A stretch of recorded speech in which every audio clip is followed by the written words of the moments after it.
Hello, everyone. It is Self-Care Sunday. How are you this evening? How are you this Sunday night? Excuse me. Self-Care Sunday, people. That is what we got going on tonight. Excuse me. Self-Care Sunday. How are you this Self-Care Sunday? It is great to have you here. Good to have you here on Sunday. What are you grateful for this Sunday night? We had some milder weather today. A little milder, which was nice. And it is good to be here tonight. What is happening in your world on this Self-Care Sunday? Oh, people were out consigning and shopping today. That is a good thing. I heard that we had overflow consignments into the fitting rooms at in our clothing stores. So, good problem to have. Hey, Adele is here. That means Dazzle. It is treat time. It is treat time, Dazzle. What is happening with you, Adele? Hope you're having a good evening. Hope the mild weather is there in Michigan. It is good to have you all here on this Self-Care Sunday, yeah, Sunday the 18th of April, everybody. Sunday the 18th of April is where we're at. It is good to have everybody here. We had people in shopping and consigning today. Today, Dazzle turns 15. Happy birthday, Dazzle. Happy birthday, Dazzle. Wow. And still has all her 9 lives. She's just like a little kitty. She's still got a big spring in her step. So it is good to have Dazzle at 15. Wow. That is great. Doesn't look a hair over 9. I don't know. Hey, you're asking me for funky cat jokes. That means extra treats for Dazzle tonight. Extra treats for Dazzle. Rebecca has been getting Max. Ben & Jerry's has a dog ice cream out now in the supermarket. So Max has been living large on Ben & Jerry's. I'm like, really?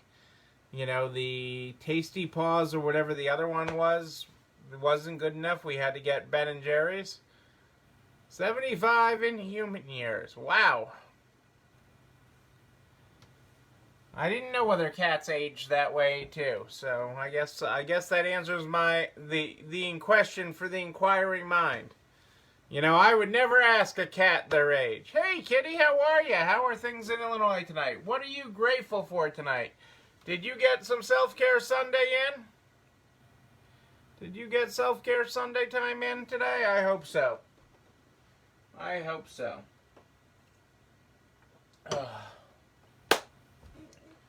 Well, it is great to have you all here tonight. I'm going to get started with the Good Morning, Good Night book. The Good Morning, Good Night book is how we start this program every night.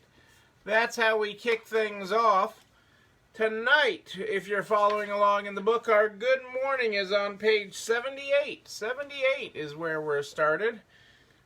Peep the pep in your step and glide in your stride. You're a knockout, my friend. Let yourself be your guide. Good morning. Ah, good, kitty. I'm glad you got your yard done. That must mean Bill is due for another visit. Not all the snow is gone. Not all the snow is gone. But, that must mean I'm going to get the landscaper again. If you had to do your yard again, that means Bill's going to show up. Thank you, Cassandra, for the YouTube link. Yes, we are streaming live on YouTube and Facebook tonight. 15 and 17 for your cats. Nice. I thought you only had one. I didn't realize you had 2, kitty. But that is great. It is great to have you all here tonight.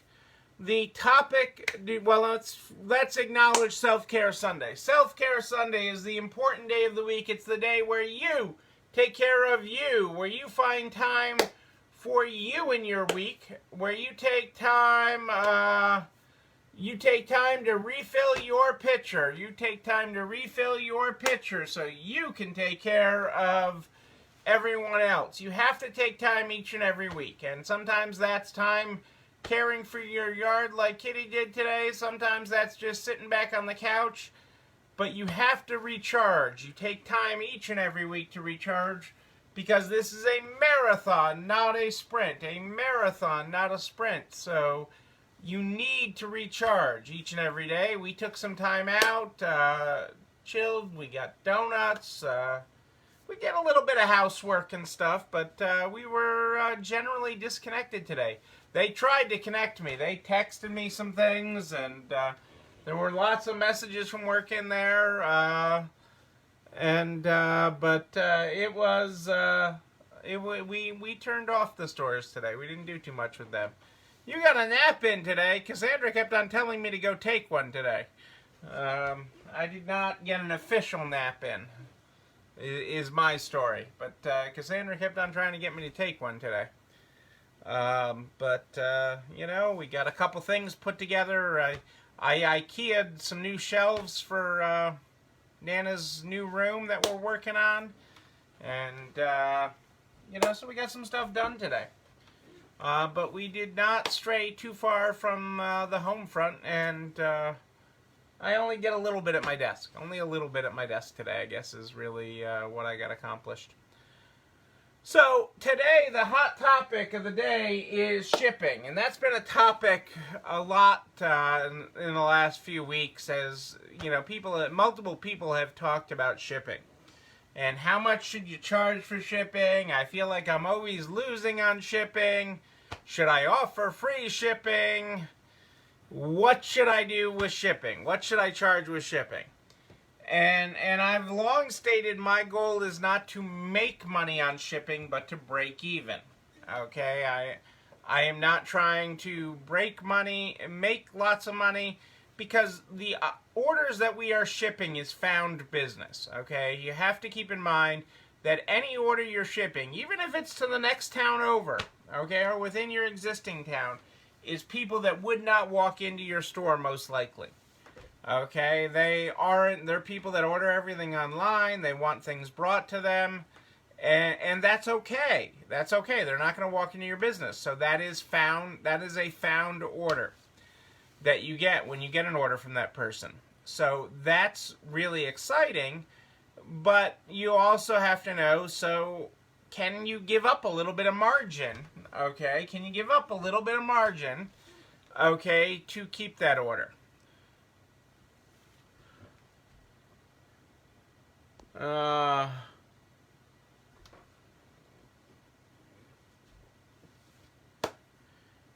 Hey, yeah, Rose, exactly. There is prices are going up. It's costing more to do everything. Okay, so prices are going up. Okay, and in all the traditional stores, even with all the coupons. And they got less stuff, supply chain issues, and less staff because they can't get people to work. Right, Shopify, you know, whatever platform you're using to ship, you want to, you know, it is based on volume. The more you ship, the better discounts you get, whether you're using Stamps.com, Pirate Ship, Shopify's integrated shipping, eBay shipping. Whatever you do, you got to do some math, okay? Shipping is a math game, and you need to understand the math, especially when, you know, I mean, several people have posted, I know I get more orders when I offer free shipping. Well, that's true. We would all get more orders with free shipping, but what's the amount of that order that makes it profitable? And that's a little different in everybody's situation, okay, and what you're selling. The combination of stuff you're selling to the weight, but you can give up, you know, for an order, if you could increase your business by X%, okay, by shipping orders or offering free shipping, how much margin are you willing to give up? Profit. How much profit are you willing to give up on each order to get the volume of orders? And during the last year, this has been a new thing for a lot of you. My goal on the year in general is to be plus or minus 10%, within 10% of our actual cost of shipping. And what is the cost of shipping? So let's start with that. The cost of shipping is more than what you pay the post office, okay? It's more than what you pay the post office. You got to include the cost. Did you use a fancy envelope? Did you use a fancy envelope like this from my friends at Best Friends Consignment, okay? Did you use a fancy envelope?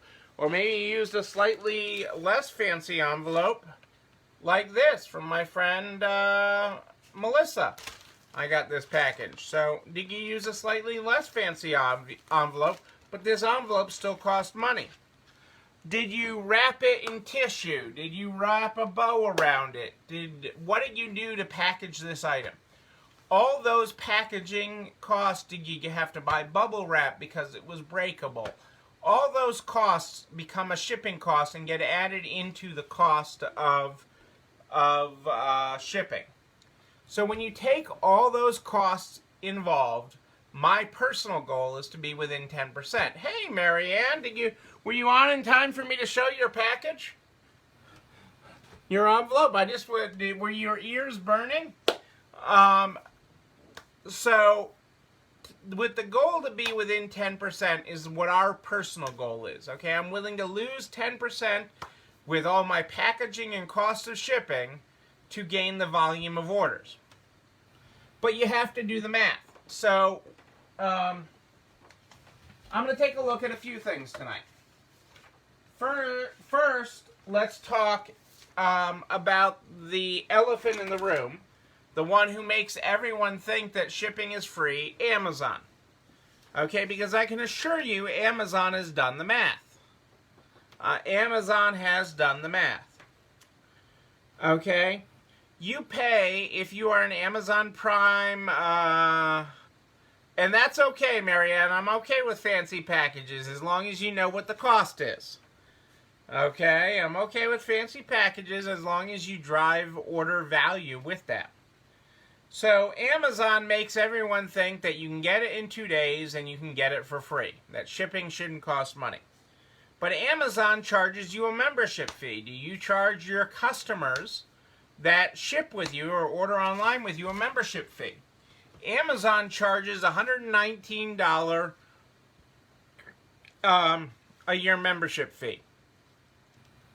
The average person who has Amazon Prime spends $1,400 a year and orders 24 orders. So once every other week, basically, they place an order. Okay, and that average order is $58.33. So so that works out if Amazon Prime was just divided by shipping, which is what its original purpose was, okay, got you shipping, that would mean Amazon is charging $4.96 for a $58.33 order. Okay? So let's go over that. I'm throwing a lot of numbers at you tonight. The average Amazon Prime member spends $1,400 a year with Amazon, which works out and orders 24 times for an average order value of $58.33.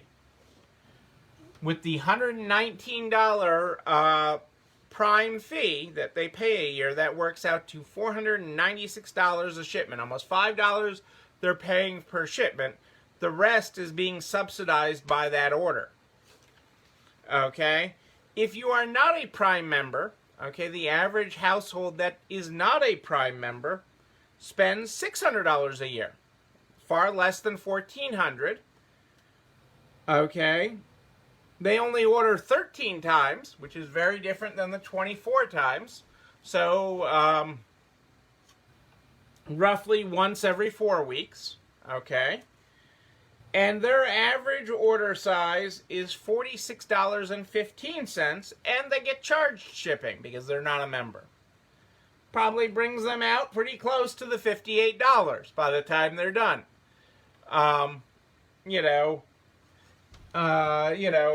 Which really, if with the $58, you're really paying $63 with shipping. When you divide the $119 divided by the $119 membership fee, you get a per shipment cost of $4.96. Add that to the $58.33, gives you $63.29. So the person who's not a member pays $46.15 plus shipping. Probably works out pretty close with what Amazon charges. Okay, but they want not only. Amazon is doing so much more with that information. They're selling your information. They're doing all sorts of things with that information to subsidize the shipping. They also are the shipper now. Okay, so they control all the costs in between when they can. They're putting it on their planes. They're putting it on their trucks. They're moving it all. So they are the post office in many cases now. They've taken the post office and UPS and everything out of the equation on a lot of orders. So, in your world, what did I do with my little sheet? So, bring it back to your world. Hang on a second here. You need to look at shipping over a period of time. There are a lot of factors to consider. So, when I say look at your shipping costs, I'm not talking about an individual order. We all know the orders that we lose a lot of money on. Okay, that we ship and cost way more money than it should. Okay, me being in the Northeast, whenever I ship to California, it costs a lot of money. Especially if it gets over 2 pounds, and it doesn't fit in a medium box or something, it gets expensive really fast. So I may lose money. I may spend more on shipping than I made on that order. But that's part of my averages. So what I say is, to figure out your shipping rates, you shouldn't look at any period of time really smaller than a month. Optimally, you will look at a quarter. You'll look at 3 months, okay, longer if you have the data, but 3 months of shipping. And you will look at all your costs, just like I talked about. The cost of the envelope, the cost of any fancy wrapping that you did inside, the bow, the tissue paper, anything you did to make it look pretty inside there. And you will take the total of that, the total that you add up for all your shipping costs, the postage, the envelope, the fancy tissue paper and bow inside the package, if you do such a thing. Okay? All of that is in the package, you will take all those costs for the quarter, and you will divide it by the number of packages you shipped that quarter. That will give you your average cost per package. Okay? So all your costs for a period of time, a quarter, 6 months, a year, do not do it for less than a month. Okay? If you have to have the smallest period possible, do not, there's just too many things, You can have a couple of bad expensive shipments in a month, and sometimes that throws off a month. Certainly don't look at a day or a week. It is over a period of time. You need time as your friend in doing a proper analysis of shipping costs. So when you do all that, you add up the cost of the envelopes that you used, you add up the cost of the tissue paper and the fancy bows or anything else that you used, and you add up the cost of postage. You add those all together, you divide them by the number of packages you shipped, and now you know your average cost per package. Boom, done. Okay, I mean, these envelopes get expensive, I don't care how many you're buying, it can start to add up real quick that your packaging costs you $1 a package or more. So you have to include that in the cost to get to your average package. Now that you have your average package cost, okay, what it costs you to ship one package, okay, and that's an average, okay, keeping in mind that some will be more than that, some will be less than that, but over this period of time, this is what a package costs you, okay? So now you need to know, they do, but they're pretty. Everybody knows when they get a package from Marianne. Marianne's packages stand out, and you get all excited in the mailbox. My white envelopes, you probably don't get so excited about, but these pink ones, you get excited about. Some would even say giddy. I get giddy when I get a pink package. When I get the pink package. So, but now you need to know what your average order is, okay? And so now you need to look at what your average order is, and I would also encourage, if you can, to look at average of number of items per order, okay? But you need to know what your average order is during the period, okay? And I would look at both your average order without shipping and what the shipping revenue was that you've collected during that period of time. So your average order, so your total web sales during the same period that you're looking at shipping, let's call it a quarter, okay? So you're looking at a 3-month period, and you're looking at all your sales for that period, and you're looking at the shipping revenue from those sales separately. So you're looking at what you sold. Ah, the peanut butter cups. I just got an order in, Kitty. I just got an order of peanut butter cups in. I just got an order in the other day. They are good. They are good peanut butter cups. But my packaging, Kitty, is fairly boring. People, right, Marianne, people do order to get the pink package. I know that. But, and that's fine as long as you're not losing money, okay? So then you need to look at your average order, okay? So the orders during the same period, your online sales during the same period of time, and without shipping, and divide that by the number of orders that you shipped, so you get your average order size. And you also need to get your average revenue for any shipping charges you are doing.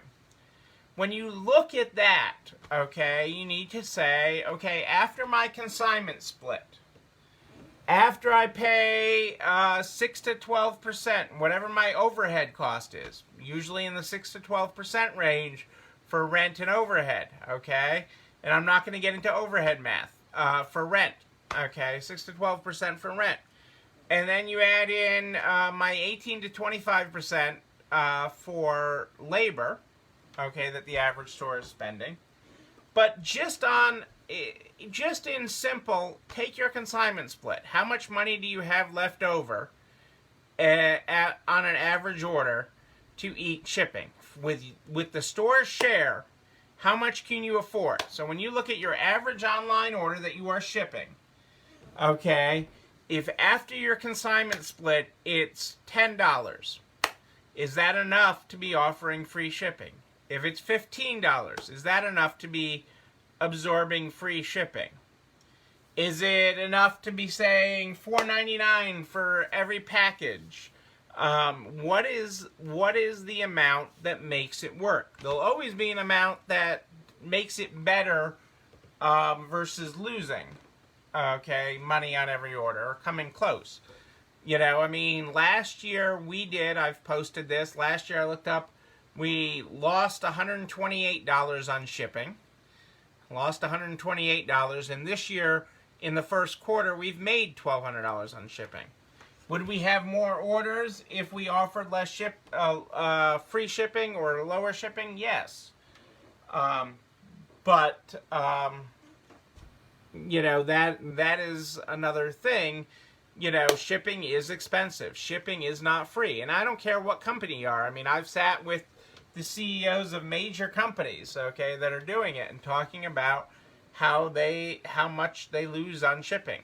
Okay, but there's your math.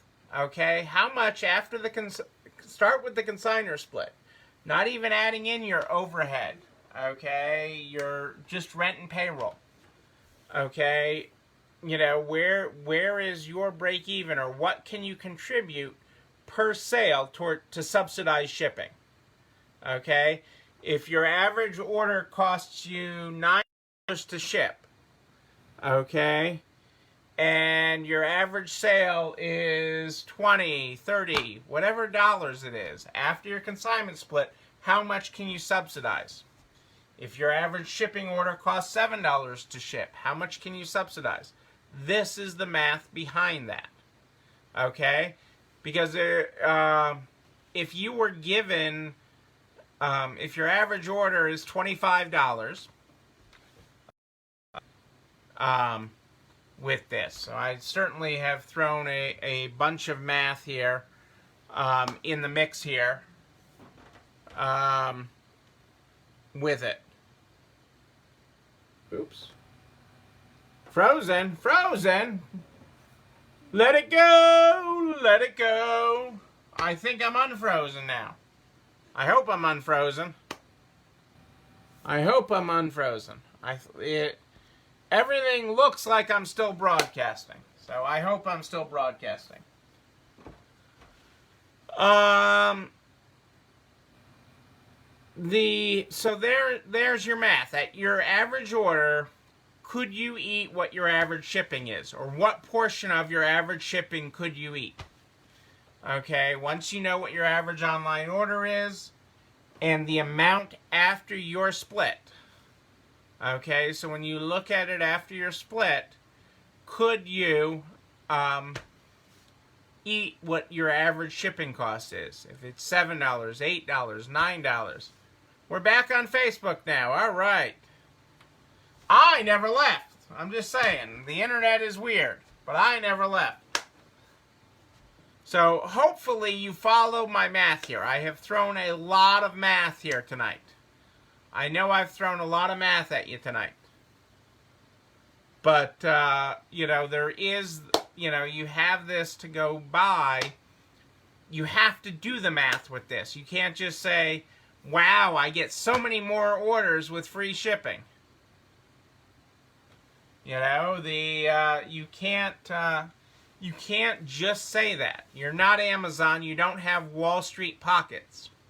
So, and the post office still charges you for shipping. I try going there and saying, oh, I want the free shipping. And the guy at the post office is like the dumpsters out back, you know. Your package isn't going to go anywhere. But, you know, maybe your average order size is big enough that you can offer free shipping. But that is how you do the math. You know, do you charge a membership fee? Is it based on orders over a certain amount to get you there? What is the best path for you to offer the most economical shipping to get there? Okay, Rose is going to eat lots of bags of Lay's barbecue potato chips, and that's her story, and she's sticking to it. I love it, Rose. I love it. But that's how you do the math. That's the math behind shipping, and, you know, understanding what Amazon, what the big guys are doing, but the psychology to the customers, everything's free. So, you know, that is how we do the math. And we may have to take a look at that some more this week as you have more questions about it. But doing the math is where it's at. That is how we get there to figure out, to make sure that you're not losing money. You know, I don't want you losing money. I want you coming out of this stronger.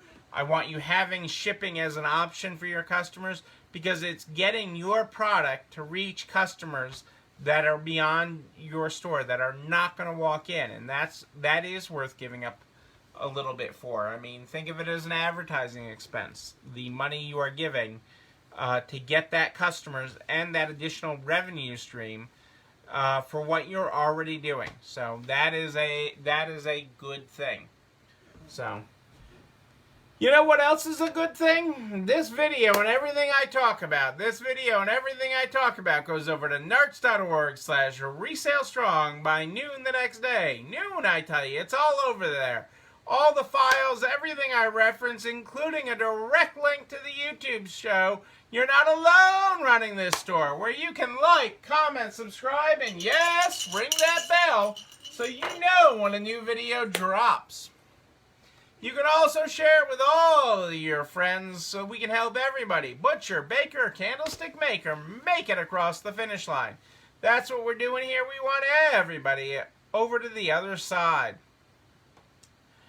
You can also get a direct link to the recipe of the week. This week's recipe was Ultimate Pancakes. Ultimate Pancakes, a family favorite since 2000.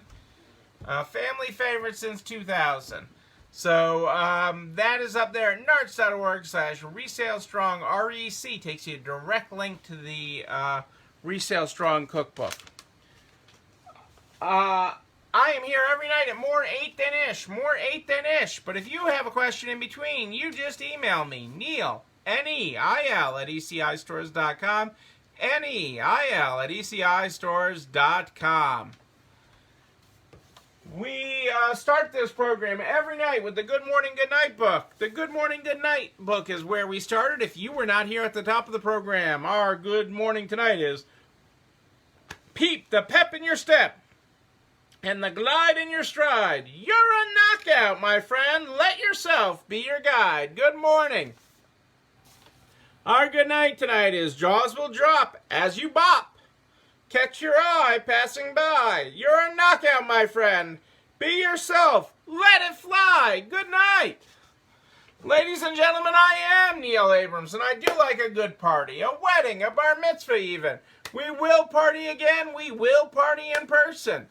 But until then, and until tomorrow night at more 8 than ish, know that you, and you, but most importantly you, yes you, you're not alone running this store. It's time for dessert, everybody. Have a great night.